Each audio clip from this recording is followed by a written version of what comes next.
Life stories, where every choice has consequences. Ethan Walker had everything: a successful restaurant empire, wealth, and power. But no amount of success could erase the sins of his past. A single reckless night, a tragic accident, and a decision that haunted him for years.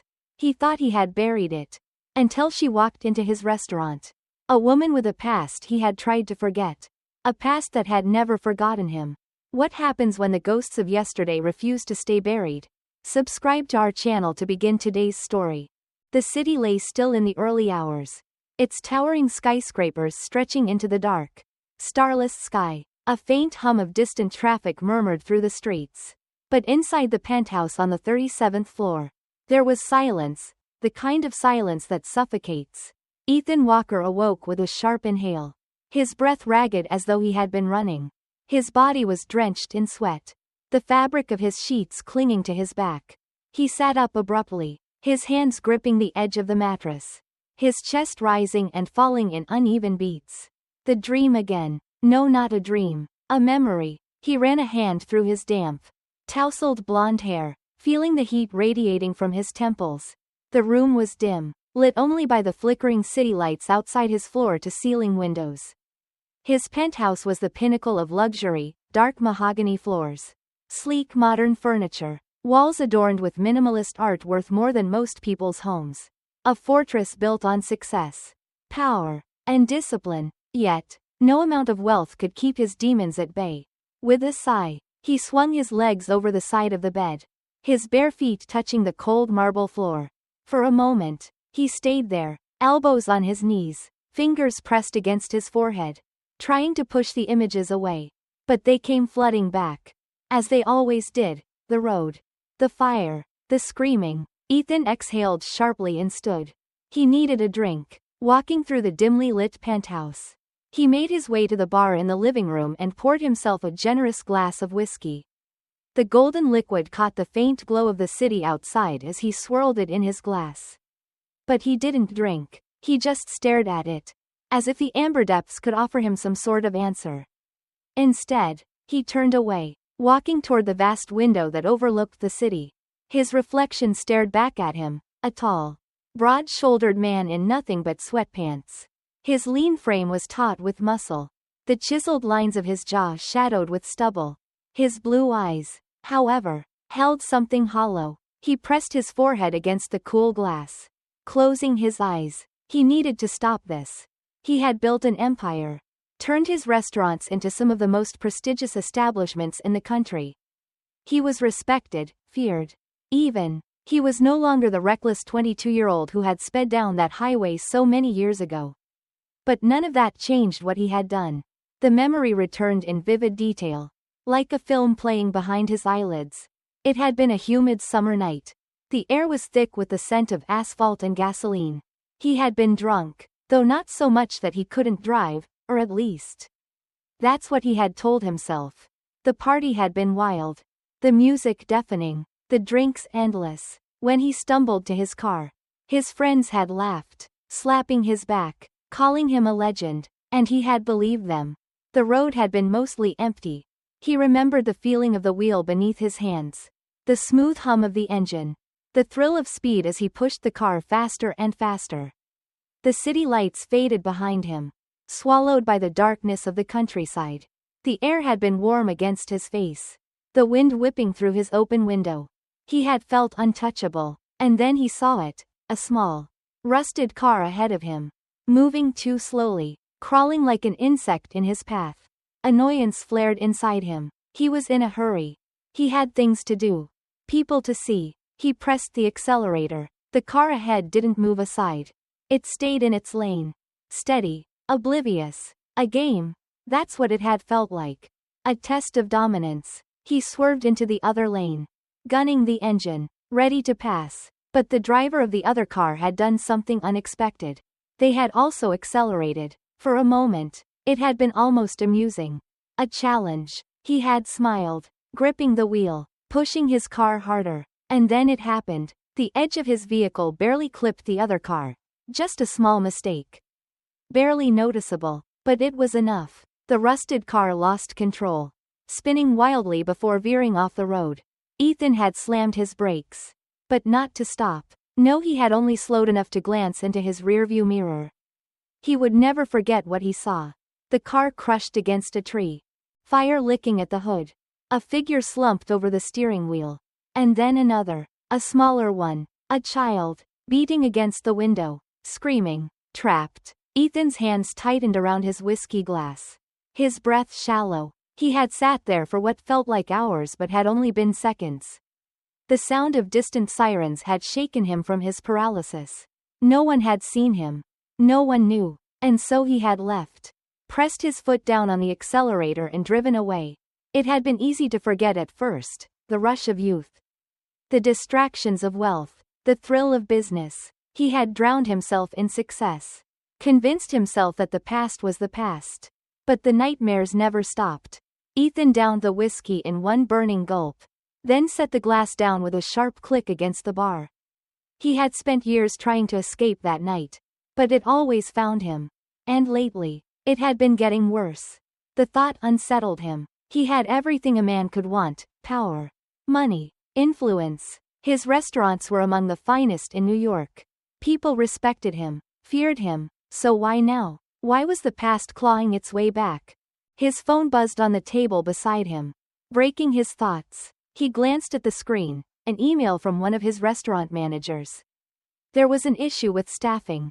A new hire had started today, and they weren't sure she would last.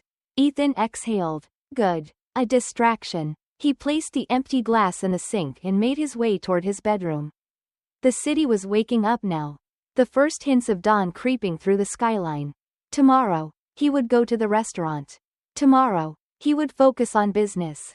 Tomorrow, he would forget, or at least, he would try. The sun had barely risen when Ethan Walker stepped into his car. The city was still shaking off the remnants of night. Streetlights flickering off as early morning traffic slowly thickened. The hum of engines and distant car horns provided a familiar backdrop. Grounding him in the present.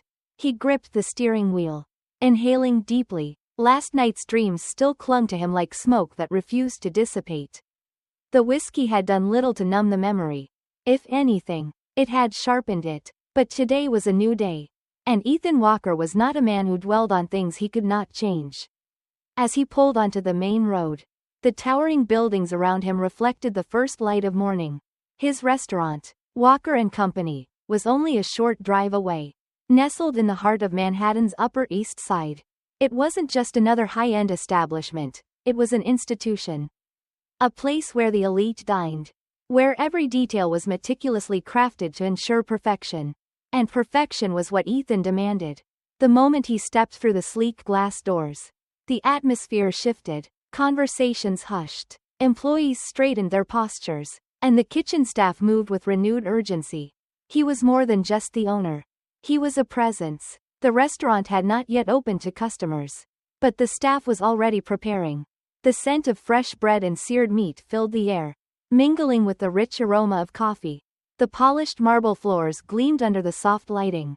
Tables set with precise attention to detail. Ethan strode through the space. His eyes scanning every corner. Every movement. He had built this place from the ground up. Poured years of work into turning it into the empire it was today. And he expected nothing less than excellence from those who worked here. It didn't take long for Serge, his restaurant manager, to approach him, a sharp-eyed man in his late 40s. Serge had been with Ethan for nearly a decade, reliable, efficient, and utterly ruthless when it came to maintaining the restaurant's high standards. There's an issue with one of the new hires, Serge said, falling into step beside him. Ethan barely glanced at him. Which one? The new waitress, Maya Brooks. The name didn't ring a bell. Ethan didn't involve himself in every new hire. He had people for that. He had built a team to ensure the restaurant functioned without him micromanaging every detail. But when there were problems, he made sure to handle them personally. What's the issue? Serge hesitated. That alone was unusual. The man was not easily unsettled. She's different. Ethan stopped walking and turned his full attention to him.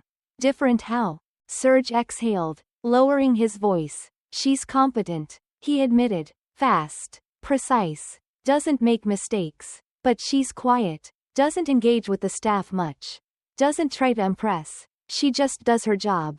Ethan's brow furrowed. And that's a problem? I don't know, Serge muttered. There's something about her, something off. Ethan didn't believe in gut feelings. He believed in results. But Serge wasn't the kind of man to voice concerns over something trivial. He nodded toward the dining area. Where is she? She should be arriving soon. Ethan checked his watch. He had time. He stepped toward the bar area, taking a seat at one of the stools. If this Maya Brooks was about to start her shift, he wanted to see her before she saw him. The restaurant was alive with the quiet hum of morning preparations, the clatter of dishes, the hiss of steam from the espresso machine, the soft murmur of staff exchanging instructions. Ethan sat at the bar, his sharp gaze scanning the dining area, waiting. And then, she arrived. The glass doors opened, and Maya Brooks stepped inside. Ethan straightened slightly, his attention fixed on her as she moved through the restaurant. She was young, mid-20s. Perhaps, tall and slender. Her dark brown skin smooth against the warm glow of the restaurant lights. Her black hair was tied back neatly, revealing delicate, sharp features. But it wasn't her appearance that caught his attention. It was her presence. There was something about her, something measured, guarded. Most new employees entered with nervous energy, eager to prove themselves. Maya didn't. She moved with quiet confidence, her posture straight, her stride unhurried, and Ethan didn't like that. He watched as she slipped into the staff area, greeting no one, speaking to no one unless necessary. Other employees acknowledged her, but she responded only with brief nods. She wasn't rude, just detached, as if she existed in her own space, separate from the rest of them. Ethan tapped his fingers against the counter. She's disciplined, he remarked. Serge, standing beside him, nodded. Yes. Then, after a pause, he added, she's also completely uninterested in authority. And that was what bothered Ethan the most. He was used to employees who respected him, admired him, feared him. Even Maya was different. She didn't avoid him, but she didn't acknowledge him beyond what was necessary. For the first time in a long while, Ethan found himself irritated by someone he barely knew. He decided then and there, he would figure her out. If there was one thing he hated, it was not having control over a situation. And something about Maya felt out of his control. The day passed in its usual rhythm, but Ethan's attention kept drifting back to her.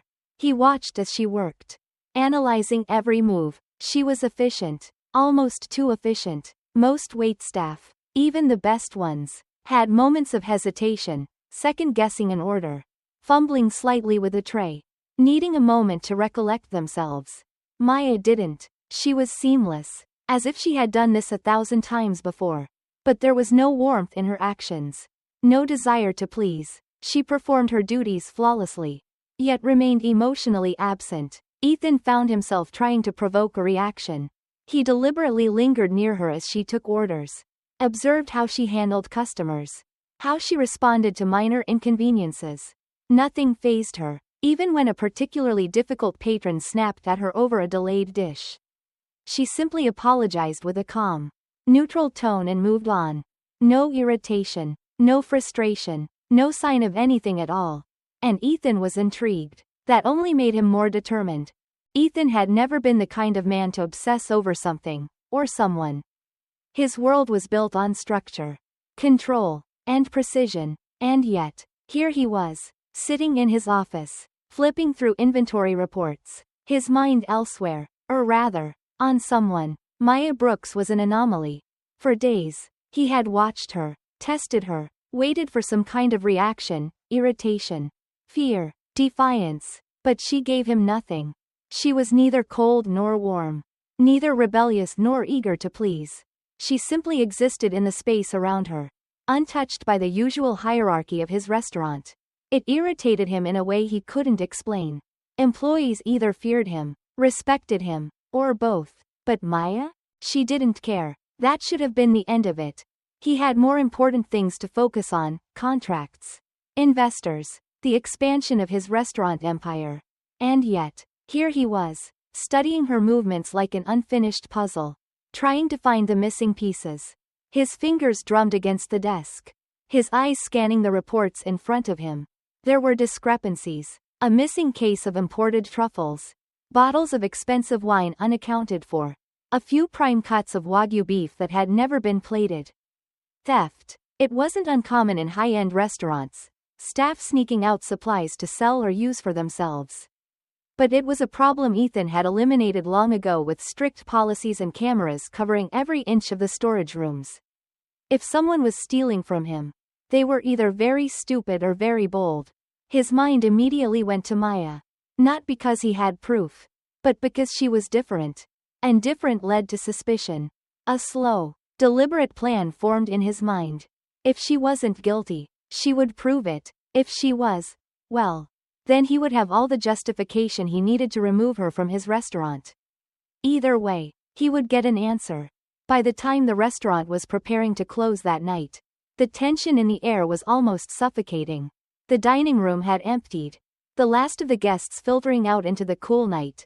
The wait staff was cleaning tables. The kitchen staff finishing their breakdown. The bartenders securing bottles for the night. Ethan stepped into the center of the restaurant. His presence drawing every eye. Everyone, stop what you're doing. The low murmur of conversation died instantly. Staff exchanged uneasy glances, sensing the weight in his voice. Even Serge looked slightly surprised by the sudden announcement. Ethan let the silence stretch just long enough for the discomfort to settle before he spoke again. There have been recent inventory discrepancies. Expensive items going missing. Food, alcohol, theft. A ripple of shock went through the employees. Some whispered to one another. Others shifted uncomfortably. Ethan let the silence linger before his gaze landed on Maya. Maya, he said evenly. She barely reacted, only straightened slightly as every other pair of eyes turned toward her. Her expression remained unreadable, but something flickered in her gaze, brief. Like a shadow passing over water. Ethan stepped forward. I'd like you to empty your bag. Ethan sat alone in his office. The weight of everything pressing down on him. The restaurant had closed for the night. But the conversation with Maya still echoed in his mind. She had looked him in the eye and told him she wasn't giving him forgiveness. But she also wasn't giving him her hatred. That was worse. Ethan had spent years running from the past. Drowning it in wealth and success. Pretending it didn't define him. But Maya had forced him to see the truth. His sins could never be erased. They weren't waiting to be forgiven, they were waiting to be carried. She was leaving. Tomorrow, she would walk out of his restaurant. Out of his world. And he would never see her again. And somehow, that unsettled him more than anything. He had expected anger, revenge, some kind of reckoning. But Maya had taken all of that away from him. She had taken control of the one thing he thought he still had. How this story would end. Because it wasn't an ending at all. Ethan leaned back in his chair, staring at the ceiling. He had built his life on control. On knowing every outcome before it happened. But for the first time, he didn't know what came next. Maya was free. But him? He would live with this forever. Some debts could never be repaid. And some wounds never healed. If you enjoyed this story, make sure to subscribe so you don't miss the next one. Check out more videos for other gripping stories. And feel free to share this video with others who might like it too.